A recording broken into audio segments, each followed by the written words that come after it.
Hello humans, welcome back to another video. Super excited today that we are covering the return of Dark Deity. It's been nearly 3 years since the original Dark Deity release, and today we've got a brand new big trailer for the reveal for Dark Deity 2. So I figure I'll cover that first, and then we'll take a look at a few things, and then I'll break down all the information we have so far on their website and talk about some of the differences and improvements they've been working on. As some of you might know, I do know the devs personally, and they do provide me with some information and answer my questions, so there are some things that I might not be able to share with you, but where I can, I will, and I'll let you know what I do know in confidence. Anyways, without further ado, let's talk about the trailer. So, right from the start, we see that they're giving us 45 playable classes. The way these classes work is that there are 5 base classes. Each of the 5 classes then branches off into one of 4 Tier 2 classes, which then promote into Tier 3 classes.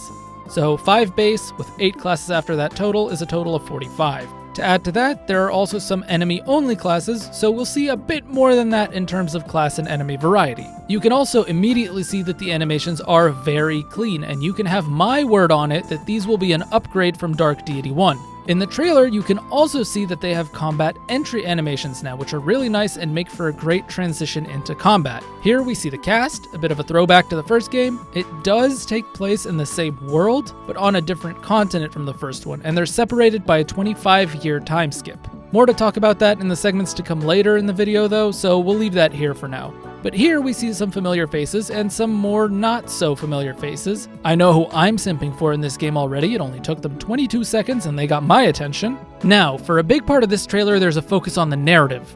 This was personally one of my big points of criticism from the first game, but they've got an entire dev blog covering this, so again, I'll leave the discussion on this for later on in the video and just let this play.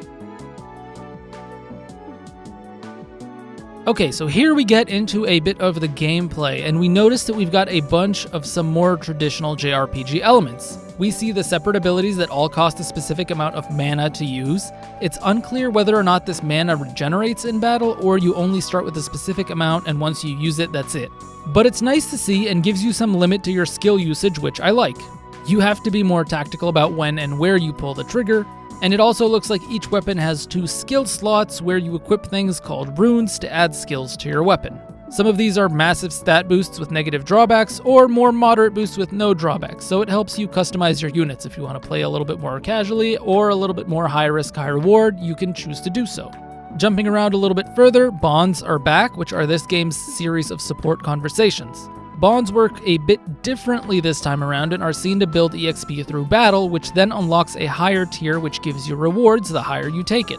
Those rewards in turn can be used to forge rings, which are equipped on characters, up to 2 rings per character.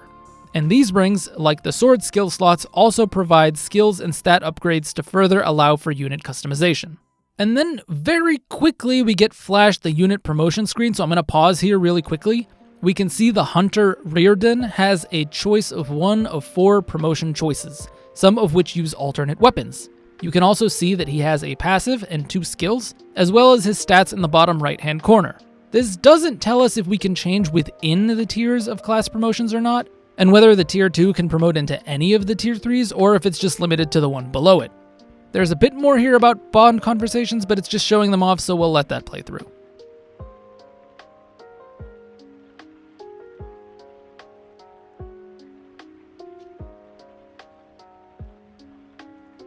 Alright, the most interesting aspects of the trailer here are one I have a ton of questions about.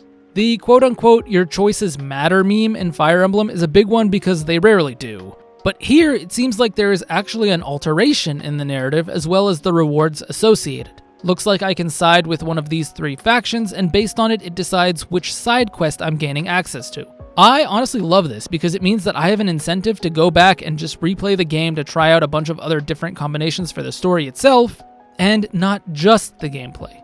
And that's pretty much it for the trailer. Overall, I like what I see, but feel free to also let me know what you guys think in the comments below. Now, let's talk about some of the more analytical stuff and get into the nitty-gritty.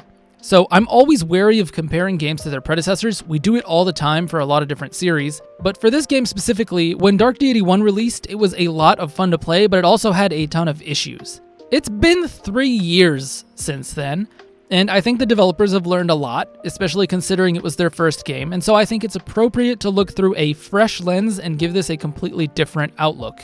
However, I think it's also important to see where the changes are being made because it also provides some reassurance. So let's touch on the information we have right now. I'm going to go in chronological order and quickly cover some of the points in each dev blog that I think are important, and if you want to read them in detail in your own time, I highly recommend it, and I'll leave a link to their website in the description below. So let's start with the January devlog. This one seeks to do just what I said it did, and they're drawing the lines between their old game and new one. There are a lot of promises of system revamp, which we've seen just now in the trailer between all the new types of equipment, the bond system changes, and the class system modifications.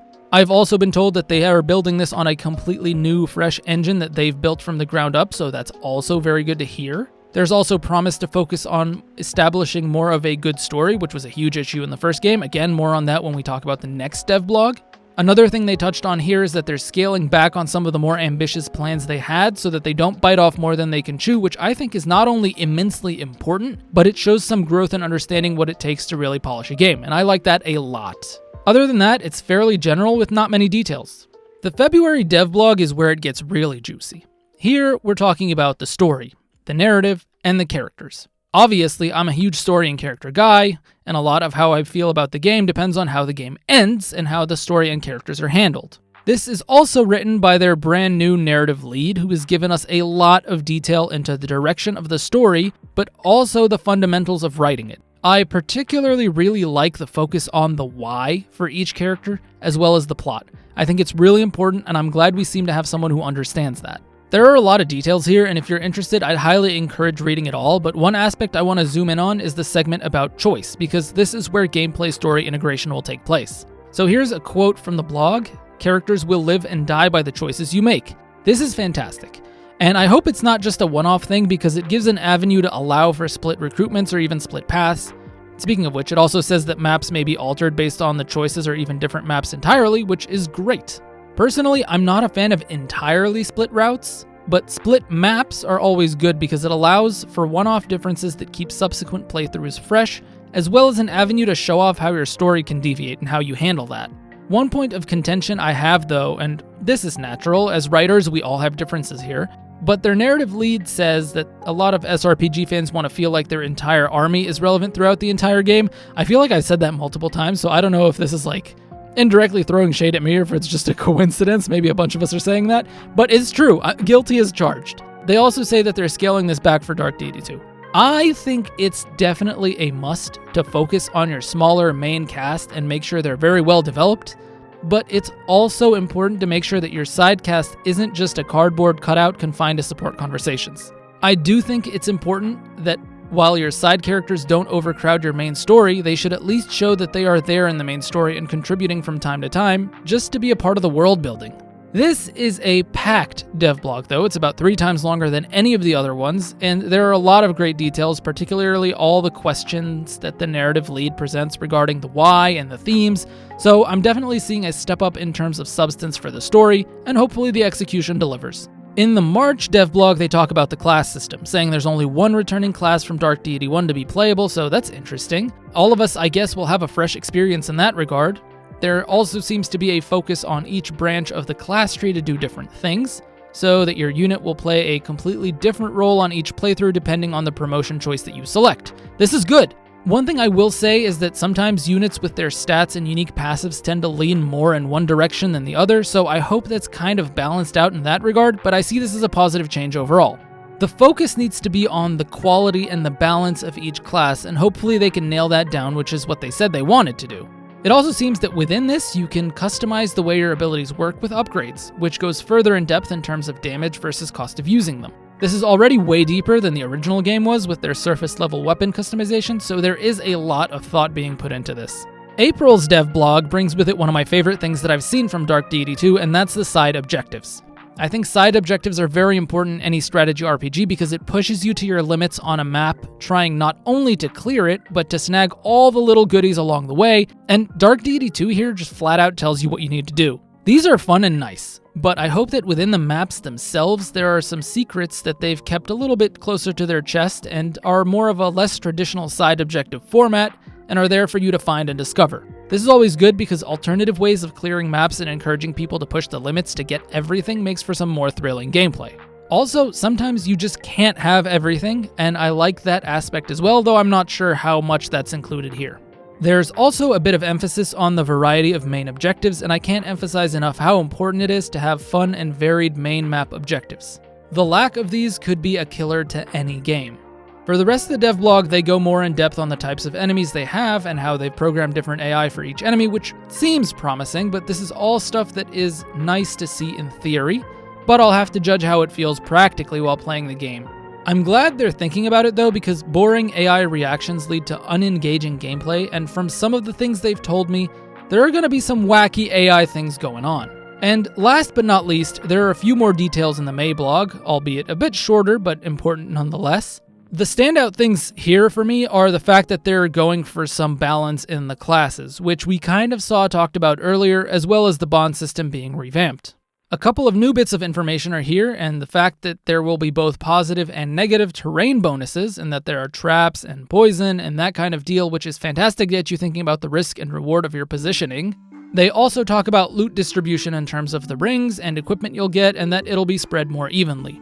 So yeah, that's pretty much most of the information I wanted to cover today. I've been a little bit behind on the Dark Deity stuff, but I'm caught up to date now, and I think there's a little bit more stuff I need to look into. But I do plan on talking to the devs directly and maybe get them on for a video, so if you guys have any burning questions you want answered or things you're curious about, maybe drop them in the comments below. Other than that, I'm personally pretty excited to see what these guys are going to cook up. I think it's definitely worth giving this a look through a clean lens and seeing what it's all about, and I'll continue to cover new information and trailers here. Having said that, I hope to see you all in the FE8 co-op stream tonight, 9 PM EST. I'll link it in the description below, and I'll see you all in the next video very soon. Peace.